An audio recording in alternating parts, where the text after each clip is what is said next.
Hey there folks, welcome back to another video. And today we're taking a look at the most recent Michael Myers mask that I've completed. And my goodness, this guy is a doozy. I don't know. I'm very, very proud of this dude. This is my most recent Halloween 2 mask. And of course it is done on the Tots Tramer. Well, in this case it's a Boogeyman, but those are the same sculpt. I do have my previous one for comparison. Well, not my previous one, but my personal copy for comparison. And then also I have my most recent Halloween 1 mask for comparison. But yeah, guys, this dude is, he's pretty legit in my opinion. Some of my best work, if not my best work. I guess it depends on who you ask. As far as Halloween 1 and 2 goes, I think this is the best stuff that I've put together. I was kind of disappointed at first because I wanted to use blonde crepe hair, or even better, mohair, but this one I did use the brown camel hair, but I think it looks really, really solid on this. It has some of those brighter undertones in it, so it kind of gives off the proper look. But without further ado, let's go ahead and get into it. So, giving him a quick spin around here, you can see some of those nice familiar details like the sideburns, the skin tones, the T mark on the forehead, or the forehead temple area. The nice little needle hole in there. You can see the hair right there. Looking very, very nice. I do have a little bit of a thin spot right there. You can kind of cover that up if you want to. It's not ideal, but I'm really trying to get the hair as accurate as possible. And one of those things is getting it as matte and frizzy as possible.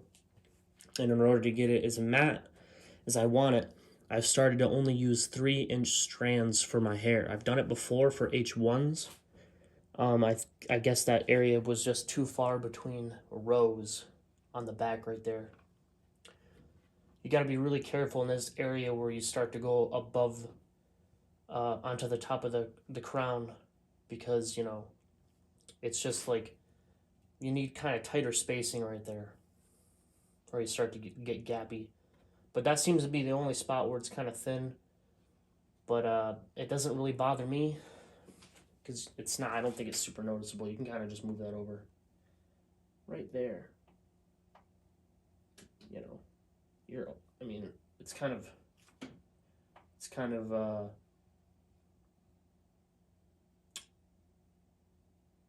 a part of the game, I should say. So, taking a quick comparison, or taking a look at a quick comparison, I should say. Here is the Halloween 2 mask that I have in my personal collection.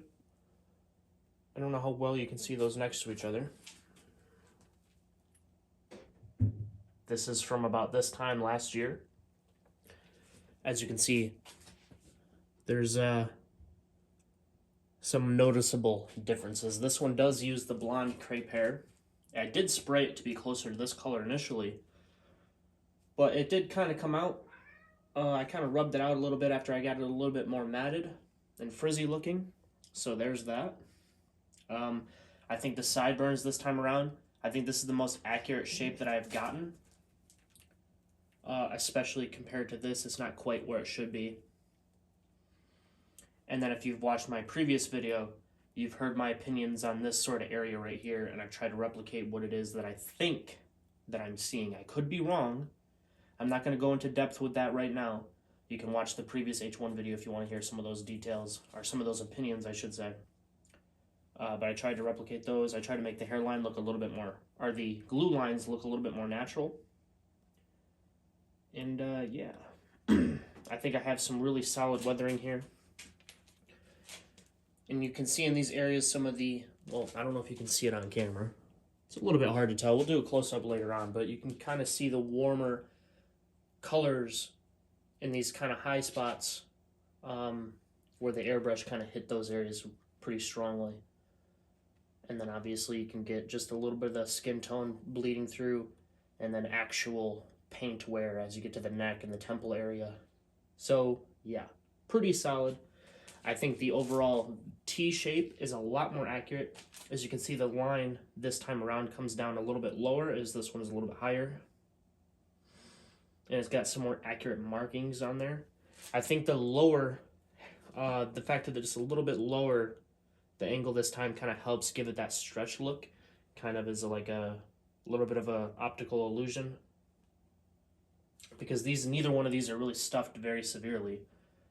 This one almost looks natural, but it does have stuffing in there. It's just kind of like a natural stuffing as opposed to a Warlock stuffing.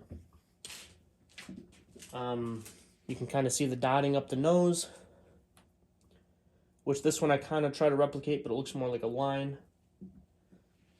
Eventually I realized that leads all the way up to the dotted line that would be on the forehead, but it's kind of looks like it's disappeared a little bit by the time they get to Halloween 2.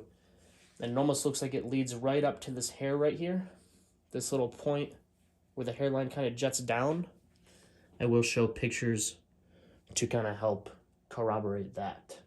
Hopefully I didn't just poke my head in the camera there, but yeah.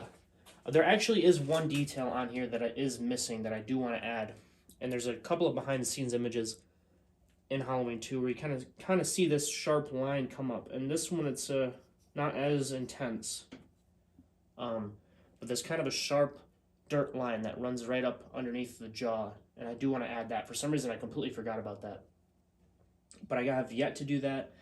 And then I need to add some Velcro for the customer. If I failed to mention that before, this is for a customer. I have a little bit of a little droopy hair right here, which you can kind of see in some behind the scenes images. And I got a couple more over here to kind of help convey the more flatted down wispies, little horns. But yeah. Also, it might be hard to tell from here, but like I said, we'll get into a little bit of a closer, up close look here in a second. But there's a little bit more of a rougher texture here. In person, it's almost kind of reminiscent of Mr. Sam Hain's work, or Mr. Samhain's work.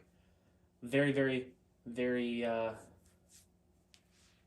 just a great artist. I'm a big fan of their work. The very first time I seen his work, I was blown away. But the reason I say that is it's got a little bit of a rougher texture.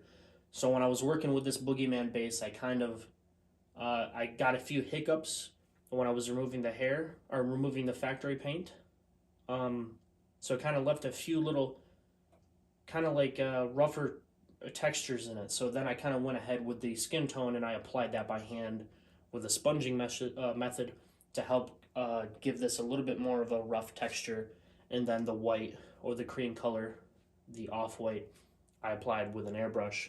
But now those kind of rougher textures, it's a little bit harder to see from this distance here, but those rougher textures really kind of add to the mask and make it look a little bit more dirty, a little bit more grimy. And like I said, we'll take a closer look here in a moment. I do want to do one more comparison.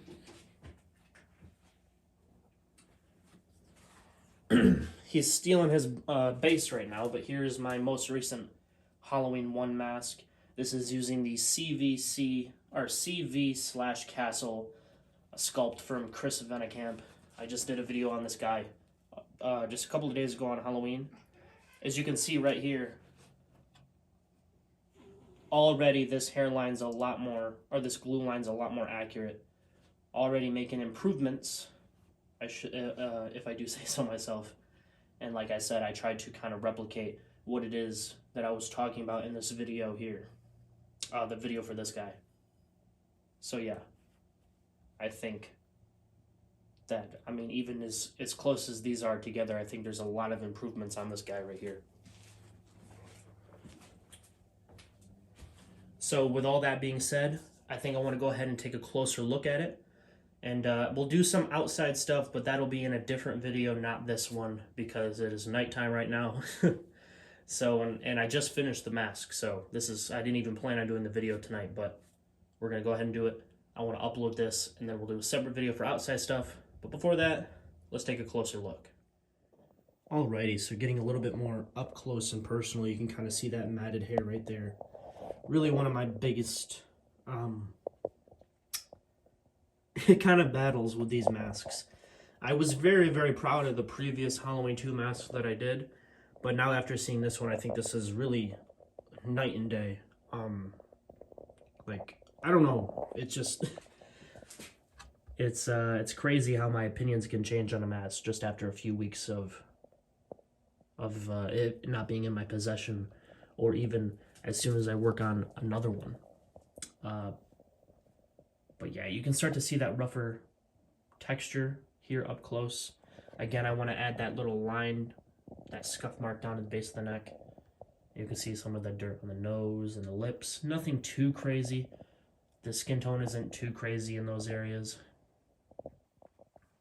And it's a little bit more focused on the sides of the mask and under the jaw. And I think the eye cuts this time around are the closest that I've ever gotten for Halloween 2. This little line right here could, you know, be a little bit more of a smoother transition and not such a strong angle. But other than that, you got the little cut at the top of there. And then also this has the little cut right here, which this isn't noticeable through all of the behind the scenes images. It's more noticeable towards the, you know, if you have the Coke image, or the image is the scene where he jumps out from behind whatever and kills the girl at the beginning of the movie. That was a reshoot, so maybe that cut happened during filming. So it's because that's why it explains it's not there before and after. A lot of artists don't do that. And whether they noticed it or not, I don't think it's really a big deal, because a lot of customers or artists don't like to even cut the mouth open because that can lead to rips. So, you know, to the customer that's getting this, they need to be careful, you know, putting it on and off, because, you know, obviously that mouth being open now, there being actual cuts here in the eyes, that can lead to rips. It also can lead to spots where things get rotted. But, I mean, every mask that I've ever had, the rotting starts at the base of the neck, so I think it's kind of unavoidable in some cases.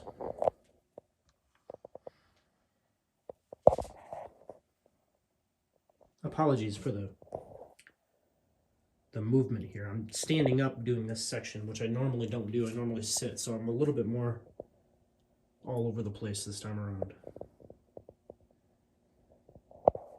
Just trying to really get close and personal here. Give you guys a nice close look. Get some nice... And by the way, there's nothing in this hair. There's absolutely nothing. There's no gel. There's no hairspray.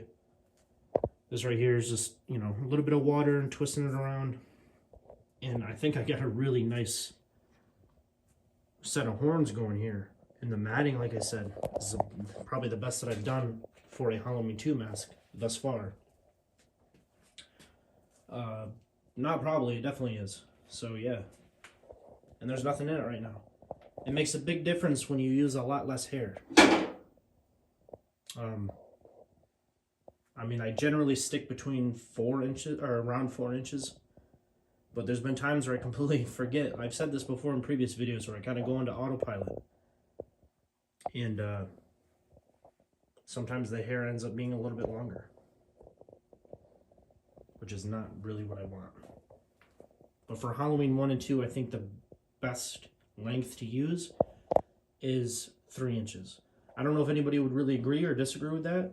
I've never heard anybody else say the kind of lengths that they use. But in my experience, that seems to work the best for me. But yeah, guys, let's go ahead and close this out here. Alrighty, guys, so I really hope you enjoyed this video, and I really hope you guys like the mask, because I'm extremely proud of it. I don't mean to pat myself on the back. I normally try not to talk myself up too much in these videos, but I really think I captured something special here. It's not the craziest work by any stretch of the imagination. You know, I'm still, you know, overall, I'm still not exactly where I want to be. I want to be one of the most recognized names in this game. I think that would be really cool. I have the passion for it, and I want to be a really, really great artist. But I mean, this is really the first step that I felt in a while that really leads, you know, the next step in that. It's something I'm really proud of. The last mask that I was really, really proud of was my previous kills, and then my previous the H1 that I just did. I think those 3 masks right there are really starting to show my progression. I'll throw up an image of my first Halloween 2 mask from like January 2022. I've only been painting masks since, technically I started the tail end of 2020, but the first mask that I finished was about April or May of 2021, and I think I've made a lot of improvements for, you know, somebody who hasn't actually finished that many masks. But I mean, I've been an artist my whole life. I've been painting and drawing my whole life, but I'm really, really happy with this dude, and it's going to be hard to let him go. But yeah, I think, I mean, just this being a boogeyman, I don't ever really see anybody do H2s with a boogeyman mask, and I think that everyone that I do is getting better and better, so I can't wait to see what the next one looks like, and the next one I do will definitely be staying in my collection for sure. But I want to take a crack at like a 3DK or a CV H2 mask, or somebody who's got a really solid Halloween 2 sculpt, and really test myself there with the methods that I used on this mask, and maybe some even better hair, something like that. But yeah, guys, very, very happy with this dude. I hope you guys like it as well. I hope you guys liked the video. If you did, hit the like button, subscribe, notification bell. All that would be greatly appreciated if you decide to do so. And of course, you know, let me know how you guys think about this mask, if you think it's as good as I do. And of course, until next time, true believers.